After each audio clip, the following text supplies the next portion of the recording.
আসসালামু আলাইকুম দর্শক শ্রোতা দূরে কিংবা কাছে দেশ অথবা প্রবাসে যে যেখান থেকে দেখছেন সকলকে জানাই আন্তরিক শুভেচ্ছা অভিনন্দন।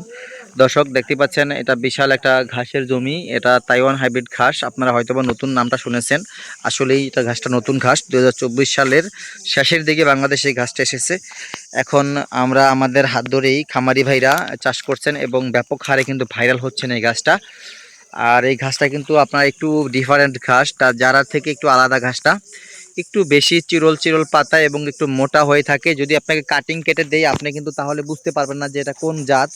সেই ক্ষেত্রে জাত নির্ণয়ের জন্য সঠিক তথ্য উপস্থাপন দেয় কারা সেই খেয়াল করবেন। এবং ঘাসের প্রতিনিয়তই আমাদের যারা সাবস্ক্রাইবার রয়েছেন তারা হয়তোবা দেখতে পারেন যে আমরা তাইওয়ান ক্ষেতের সময় তাইওয়ান ক্ষেতের ভিডিও করি, আবার জারার ক্ষেতের সময় যখন ঘাসে যাই আমরা জারা ঘাসের ভিডিওটা করি।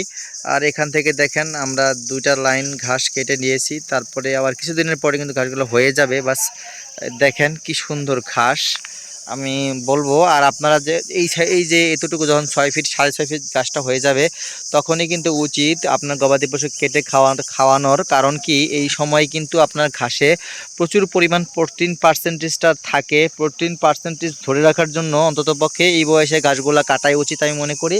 আর যদি আপনারা পরিপক্ক কাটিং উপযোগী করে ঘাস খাওয়ান তাহলে কিন্তু প্রোটিন পার্সেন্টেজটা কমে যাবে। দর্শক খামারি ভাইরা আপনারা যারা কাটিং প্রস্তুত করেন না তারা কিন্তু এই বয়সে এই মিডল বয়সে ঘাসটা খাওয়াবেন, যাতে করে আপনার গবাদি পশু 100% প্রোটিন পার্সেন্টেজটা পায়। দর্শক এই আমি একটু আপনাদের পরামর্শ দিলাম এই ভিডিওতে। আর যদি কাটিং প্রয়োজন হয় তাহলে আর দেরি করবেন না, স্ক্রিনে দেওয়া নাম্বারে যোগাযোগ করে কাটিং সংগ্রহ করবেন। সকলকে ধন্যবাদ।